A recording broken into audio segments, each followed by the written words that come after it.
Evet, network marketing sektörüne dair eğitim dizimizin ikinci bölümünde yine sizlerle birlikteyiz. Bu bölümde neleri konuşacağız? Bu bölümde bireysel olarak sahip olmanız gereken ya da geliştirmeniz gereken yönlerinizi konuşacağız. İyi bir network marketing uzmanının ya da profesyonelinin sahip olması gereken 10 temel maddeye odak. Evet değerli dostlarlardan bir tanesi ve en önemlisi iletişim becerileri. Güçlü iletişim becerilerine sahip olmanız gerekiyor ama üzülmeyin, eğer çekingen ve güçlü iletişim becerilerine sahip olmayan biri olduğunuzu düşünüyorsanız bunlar geliştirilebilen yönlerdir değerli dostlar. Alacağınız eğitimlerle, bu sektör içindeki çeşitli eğitmenlerle, alacağınız eğitimlerle çok daha farklı yön geleceksiniz. Ama unutmayın ki eğer şanslıysanız sponsorunuz bir eğitmendir ama her sponsor ya da her network marketing uzmanı iyi bir eğitimci midir? Bu noktada soru işaretlerimiz olabilir. Çünkü network marketing işi ile eğitim işi birinden biraz daha farklıdır. Evet, çok iyi bir eğitimci olabilirler gerekli eğitimleri aldıkları zaman ama unutmamak gerekir ki her eğitim eğer eğitimse davranış değiştirebilmeli ya da karar aldırabilmeli. Birilerinin davranış modellerini değiştirebiliyorsanız, hayatında yeniliklere, değişimlere olanak sağlatabiliyorsanız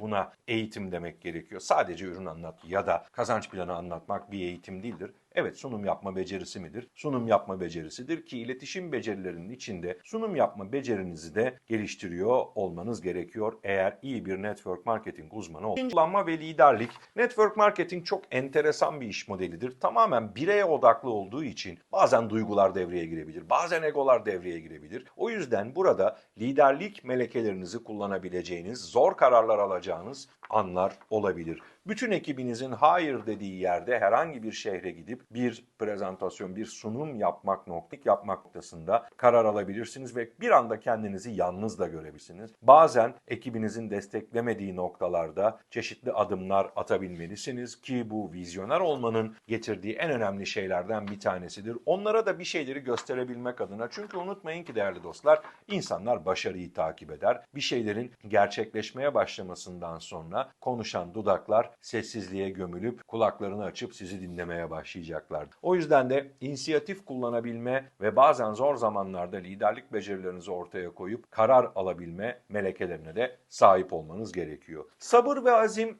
tabii ki de, yani hiçbir şey şu hızda olmayacağı için hayatta elbette ki sabırlı ve azimli olmanız gerekiyor. Ama bu sabır ve azim sadece bir hamster çemberinin içinde koşup duran ve olduğu yerde sayan bir hamster'a dönüşmemeli sizlerin tarafı. Elbette ki vizyonunuzu geliştirmek, elbette ki ileriye doğru adım atabilme becerilerinizi küçük küçük de olsa, minik adımlarla da olsa ileriye gittiğinizi hissedebilmeniz gerekiyor. Çünkü şunlar oluyor değerli dostlar. İşte bir gün gelecek, başaracaksın, sabırlı ol, başaracaksın, azmet, başaracaksın. Ama hangi gün? Yani ben sürekli ürün alıyorum ve sürekli sistemde kalmak için direniyorum ama bir şeyleri başaramıyorum diyorsanız orada sponsorluk ilişkilerinde belki de birazcık sıkıntı var olabilir. Bunu biraz daha gözden geçirmeniz gerekiyor. Yani elbette ki sponsorunuzla birlikte çalışın ama asla sponsorunuz için çalışmayın. Kendiniz için çalışın değerli dostlar. Çünkü cüzdanlarınız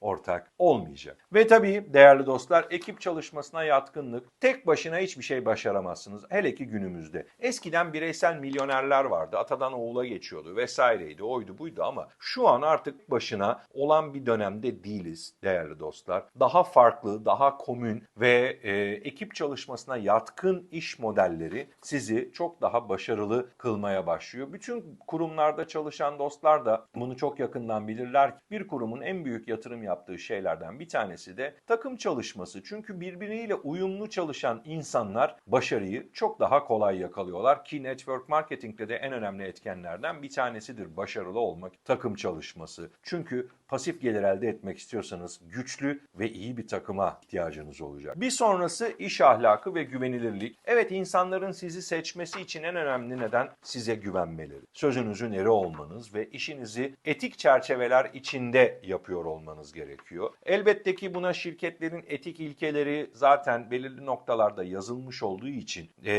çok ciddi korumalarla yürüyor şirketler ama yine de çalıştığınız insana duyacağınız bir etiksizlik ya da bir güven kırılması sizin iş modeline karşı olan güveninizin de kırılmasını sağlıyor. Ama Bu demek değil ki siz sponsorunuz gibi olacaksınız. Sizin kuracağınız ekip çok daha farklı olabilir. Kişilere kızıp sektörü yakmayın. Size en önemli tavsiyelerimden biridir. Bu iyi bir network marketing uzmanı olacağınız. Evet, bir sonrası problem çözme yeteneği. Hayatınız sadece problem çözme olacak ama çok gariptir ki bazen birilerinin bireysel yaşamlarındaki problemleri de çözmek zorunda kalırsınız. Ekip arkadaşınız gelecek size eşiyle ilgili sorunlarını anlatacak. Bazen dinlemek zorunda kalacaksınız. Klasik dünyada sizi hiç ilgilendirmeyen konularla ilgili dinlemek zorunda kalabilirsiniz ve çözüm önerileri sunacak becerilere, hatta belki de çözüm önerileri değil, koçluk melekelerinizi geliştirerek bir başka videomda da koçluk kavramını sizler için anlatmıştım. Ona da bakabilirsiniz.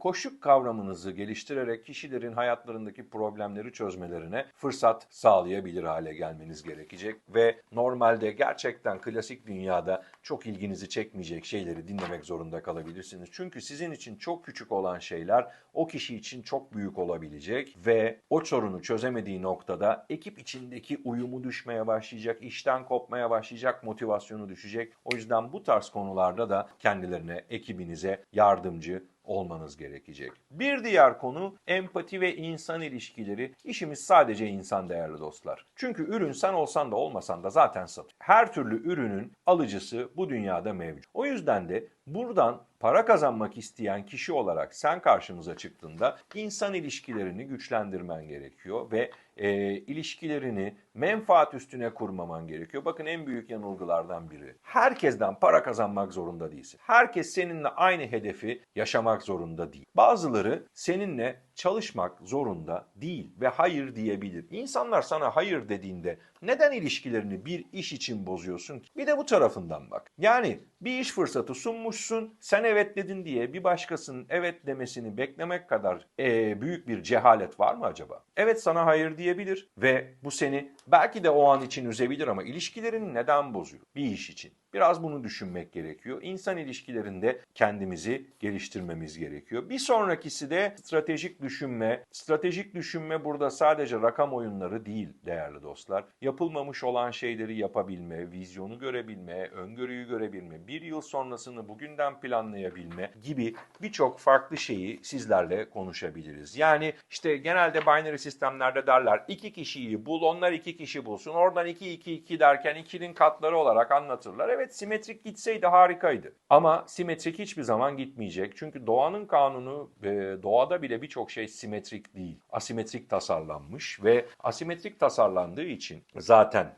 güzelliği ortaya çıkıyor. Evet, 2 kişiyi bulman gerekiyor ama o 2 kişi hangi 2 kişi? Ve onların bulacağı 2 kişiler hangi 2 kişi? İşte birazcık burada planlama becerisi, strateji becerisi devreye girmeye başlıyor. Keşke her şey kağıt üstündeki kadar kolay olsaydı ama kolay olmayacak değerli dostlar. Bunun da farkına varmak gerekiyor. Aynı zamanda sürekli öğrenmeye açık ki zaten network marketingin olmazsa olmazı eğitimler. Bir önceki videomdan da sizlere bahsetmiştim. Eğitimin olmadığı yerde network marketingten ne yazık ki söz edemiyoruz. Ve son maddede inançla tutku. Ama bu inanç ve son maddede inançla tutku. Ama bu inanç körü körüne olan bir inanç değil.